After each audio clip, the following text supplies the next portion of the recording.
అందరికీ నమస్కారం. నేను మీ దుక్కు వెంకటరమణ. ఈరోజు మనం మాట్లాడుకోబోతుంది మన భీమిలి నియోజకవర్గం గురించి. అయితే నా వ్యక్తిగత అభిప్రాయం మేరకు ఉత్తరాంధ్రలో అత్యంత దురదృష్టకర నియోజకవర్గం భీమిలిగా నేను అభివర్ణిస్తాను. ఎందుకంటే ఇక్కడ వైసీపీ పార్టీ, అలాగే టీడీపీ పార్టీ వారి అభ్యర్థులని ప్రకటించారు. ఆ ఇరువురు అభ్యర్థులు కూడా కేవలం వాళ్ళ వ్యక్తిగత ఎజెండా కోసమే పనిచేస్తారు. వాళ్ళిద్దరి ఎజెండా సేమ్. అదే వాళ్ళ ఆస్తులను కాపాడుకోవడం. వారెప్పుడూ కూడా పేద ప్రజల అనే పదాన్ని అరుదుగా ఉపయోగిస్తారు. ఆస్తులు కాపాడుకోవడం అనే పదాన్ని నిరంతరం జపిస్తారు, ధ్యానిస్తారు. ఇది ఫస్ట్ పాయింట్. ఇంకా రెండో విషయానికి వస్తే, ఇద్దరు కూడా ఫస్ట్ టైం నియోజకవర్గాన్ని రిపీట్ చేస్తున్నారు. ఇద్దరు కూడా వేరు వేరు చోట్ల వేయడం, ఎక్కడికి వెళ్ళినా గెలుస్తారనే ఒక పేరుని వాళ్ళు ప్రచారం చేసుకున్నారు. అది ఈ ఎలక్షన్ ద్వారా బ్రేక్ అవ్వబోతుంది. అదొక్కటే ఈ ఎలక్షన్‌లో మనకి జరుగుతున్న శుభ పరిణామం. ఇక మూడో విషయానికొస్తే, ఇద్దరు నాయకులు కూడా కేవలం టాప్ లేయర్ నాయకులు. అంటే సర్పంచులకి మాత్రమే, సర్పంచులు ఆ ఊర్లో ఉన్న ఇద్దరో ముగ్గురు నాయకులకు మాత్రమే వారు అందుబాటులో ఉంటారు. మీరెన్ని ఫోటోలు దిగినా వారికి అనవసరం. జూన్ 4వ తారీఖు తర్వాత వారిద్దరూ కూడా మీకు కనిపించరు.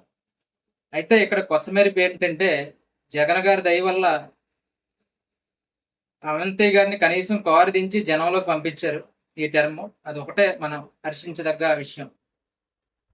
ఇంకా గంటా గారి విషయంకొస్తే, ఆయన వెనకాతల ఒక 10 కార్లు తిరుగుతూ ఉంటాయి ఆయన గెలిచిన తర్వాత. ఆ వా వాళ్ళెప్పుడూ కూడా కామన్ ప్రజలు, అంటే సామాన్య మానవులకి అందుబాటులో ఉండరు. అది అది వాళ్ళ ఎజెండా కూడా కాదు. ఇంకా విషయానికొస్తే, మూడో విషయానికొస్తే అవినీతి. ఇద్దరు మీద కూడా పద్మనాభం మండలంలోనే అవినీతి జరిగిందని, భూములు ఆక్రమించుకున్నారని ఆరోపణలున్నాయి.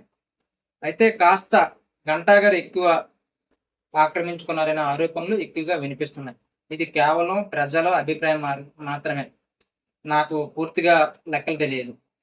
ఇంకా నాలుగో విషయానికొస్తే, నియోజకవర్గం అభివృద్ధి, అలాగే నియోజకవర్గం పట్ల చిత్తశుద్ధి గురించి అయితే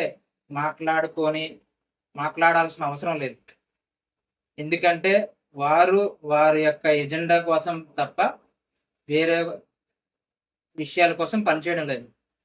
పేద ప్రజలు అనే పదాన్ని చాలా అరుదుగా ఉపయోగించే మనుషులు కాబట్టి, అది ఎట్టి పరిస్థితిలో వాళ్ళ ఎజెండాలో లేదు. కాబట్టి మీరు ఎన్ని ఫోటోలు దిగినా, ఏం చేసినా జూన్ 4 వరకే. జూన్ 4 తర్వాత వాళ్ళు మీకు ఎట్టి పరిస్థితిలో అందుబాటులో ఉండే అవకాశం అయితే లేదు. మీరు మీ ప్రాబ్లమ్ అయితే వాళ్ళ దగ్గరకు వెళ్ళే అవకాశం అయితే లేదు. అలాగే వారు చెప్పేదేంటంటే, మీరు మీ లోకల్ త్రూ, అంటే ఇద్దరు కూడా ఈవెంట్ మేనేజర్స్ టైప్ అనమాట. వాళ్ళు జస్ట్ మేనేజింగ్‌తోనే ఎలక్షనీరింగ్ చేస్తారు. వాళ్ళకంటూ ఒక వాళ్ళకంటూ ఒక అభిమానాన్ని జనంలో, లేదా జనం యొక్క సమస్యలను పరిష్కరించి ఒక అభిమానాన్ని సంపాదించుకున్న నాయకులు కాదు. కేవలం వారి యొక్క డబ్బుతో ఈవెంట్ మేనేజర్స్ లాగా ఆ యొక్క ఎలక్షన్‌ని మేనేజింగ్ చేసుకొని ఎలక్షనీరింగ్ ద్వారా నా పెద్ద నాయకులుగా చలామణి అయిన వారే. కాబట్టి మనకి ఈ భీమిలి నియోజకవర్గానికైతే చాలా చెడ్డ నిర్ణయం, లేదా చాలా గడ్డు పరిస్థితే అనిపిస్తుంది. ఏదేమైనప్పటికి కూడా మీరు వాళ్ళ నుంచి ఆశించాల్సింది కేవలం ఆ ఎన్నికల్లో పంచే ఏవో గిఫ్ట్‌లయితే మీరు ఆశించాలనే తప్ప కామన్ పీపుల్‌గా లేదా సామాన్య మానవులుగా ఎట్టి పరిస్థితుల్లో మీకు వారికి ఎటువంటి అనుబంధం పెనవేసుకోవాలి అనే ఆలోచన కూడా మీకు రానివ్వకూడదు అనేది నా యొక్క వ్యక్తిగత అభిప్రాయం.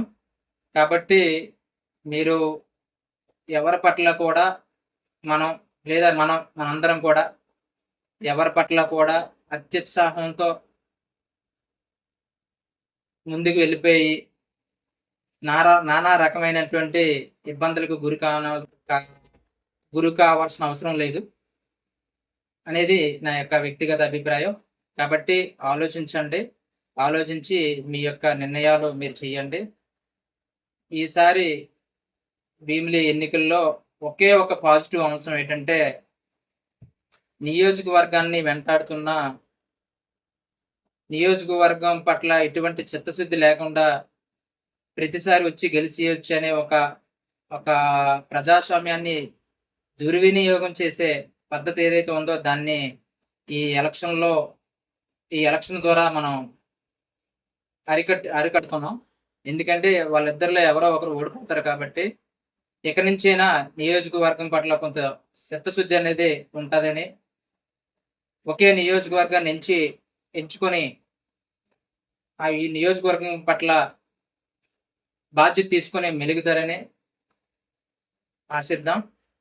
కాబట్టి ఎట్టి పరిస్థితుల్లో కూడా భావోద్వేగాలకు లోనైపోయి మనం ఏదో ఫోటో తీసుకున్నాం కాబట్టి మనకేదో జరుగుతుందని తొందరపడవలసిన అవసరం అయితే నాకైతే ఏమాత్రం అనిపించడం లేదు. కాబట్టి ఇద్దరే. కాబట్టి మరీ ముఖ్యంగా మాట్లాడుకోవాల్సిన విషయం ఏంటంటే, మీ ఓటుతో ఇద్దరు అభ్యర్థుల పట్ల అసంతృప్తిగా ఉన్నారనే ఒక సంకేతాన్ని యువకులందరూ పంపించాలనేది నా యొక్క వ్యక్తిగత అభిప్రాయం. Thank you. ఇట్లు మీ దుర్గ వెంకటరమణ.